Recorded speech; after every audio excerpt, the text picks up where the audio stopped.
Hey guys, I'm back here again, and today we are looking at the new Brockhampton album, Iridescence. And this has been actually their fourth album in 2 years. It's been quite the go for them after their Saturation trilogy, appropriately named, trying to see how much they could fit into the year to oversaturate in a sense. And people really aren't seeming to get tired whatsoever as they are just becoming bigger and bigger of a group.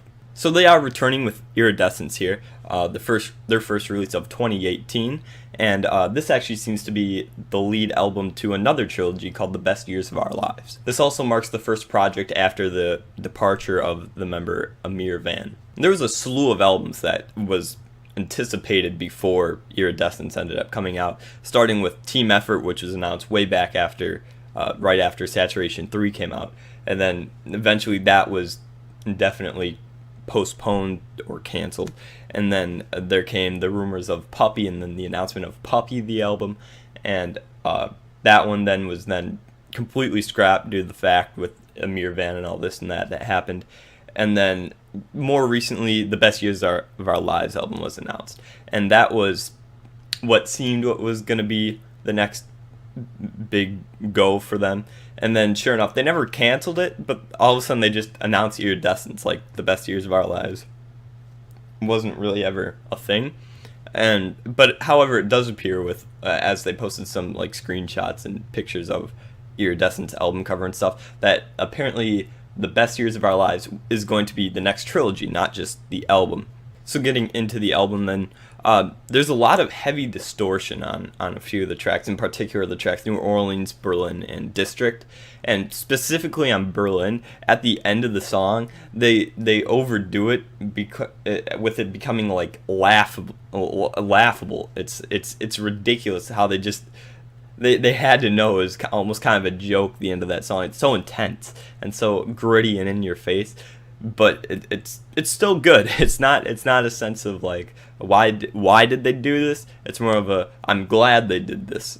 And each of these tracks too do kind of stand out. They don't sound the same with all this distortion. Each is done in a certain set way where it sounds different to the other few tracks that are like this. And to be honest, the rest of the album really isn't this hard and abrasive and in your face. A lot of the rest of the album, even if it is a bit more, it still is kind of like hard and still abrasive. It's not as gritty and grimy and torn down. It's a bit more polished, a bit more clean, and some songs are even a bit more acoustic. But overall, the production is all pretty top notch. I mean, there's not really any song in this album like I listened to and thought that the production wasn't great. There are a few tracks like Honey and Vivid where I just thought it was kind of, I don't know, there wasn't everything there that there needed to be. There may be missing one or two things here and there. Sound a bit more like something I'd hear just listening to random tracks here and there, but there were still good beats. They just weren't blowing me away like the other ones. But on the better side of that, like I said, there were some acoustic songs. San Marcos and Tanya both are much more acoustic and do a fantastic job toying with this lighter mindset and really kind of drowning out a lot of the bass that was in the album prior to this point, as they both are two tracks that are towards the end of the album. Joe Vert is how I believe you pronounce this track.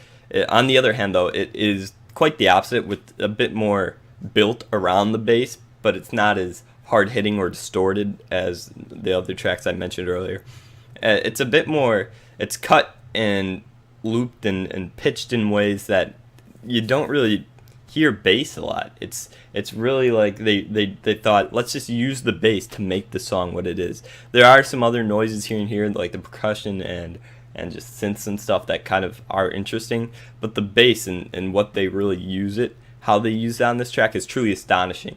And on this track as well, I feel is the best verse, which is the Joba verse on this song, and which is he completely just goes mad, almost literally, as he just starts screaming and yelling on this thing, almost reminding me somewhat kind of like some more emo trap that comes out, but over this Brockhampton beat. And you can definitely tell the aggressiveness and the urgency of the verses there.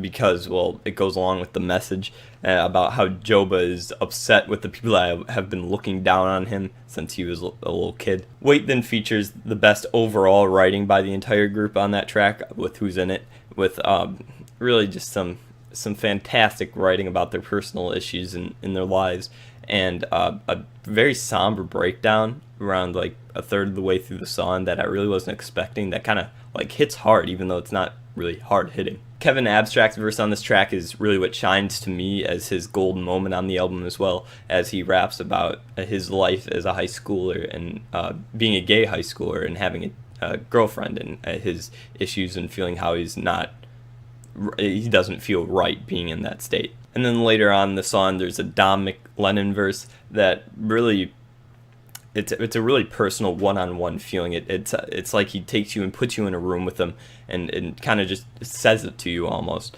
And there's this there's this kind of distant rumbly drum beat in the background that really comes through. It's a really touching moment on the album, and I really feel like Wait is overall a great song, with them coming together to really make and like speak to the listener, get the listener to actually listen to what they're saying more than just the sounds that are going through your ears and how it sounds. And then finally on this track, there's Joba's outro, which I think he absolutely nails. It's hauntingly beautiful.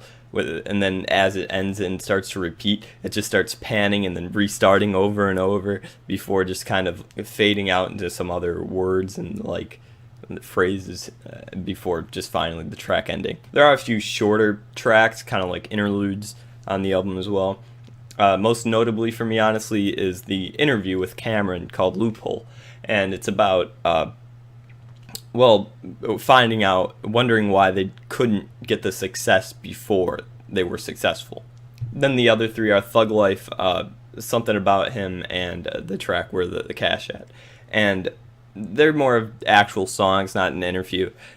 They do, however, I do have a few issues with them, as I do think they're all right songs. Thug Life is really just an outro for New Orleans, the opening track, and Something About Him is only sung by Kevin Abstract. It's just him on the track singing about his current boyfriend, Jaden Walker.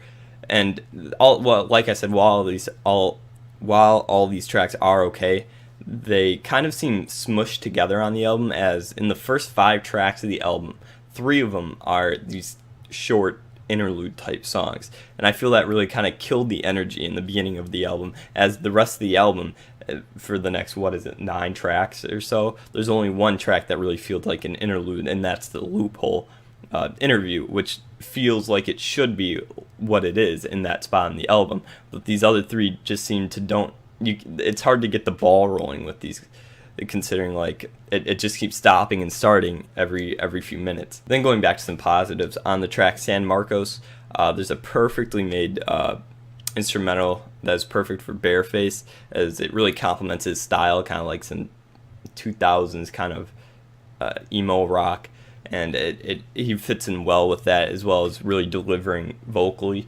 making himself heard and sound fantastic. And on this track as well, the outro on it by the London Community Gospel Choir is also pretty beautiful and touching. Iridescence shows Brockhampton continuing their creativity and originality that really is unparalleled anywhere else in hip-hop at the moment. Even though they have a definite style that hasn't really changed too much throughout all of Saturation and now Iridescence, it still feels fresh and new every time they release new product, as like every single beat they have, it's their style is so unique to itself that every song in itself still sounds different, even using same styles and ideas. And they deliver on every front of the album too, really, with only the major issue being the flow of the album and the ordering, with it really kind of sounding chopped up at the first half of it, and then finally getting into the flow for the second half. So in the end of the day, though, I am very pleased with this, and it is one of my favorite Brockhampton albums, if not my favorite. So I think I'm going to end up giving this one a 9. So let me know what you guys thought of the album, what I should review next, and also make to, subscribe, like, comment, all that stuff too. So yeah, I'll talk to you guys next time. Bye.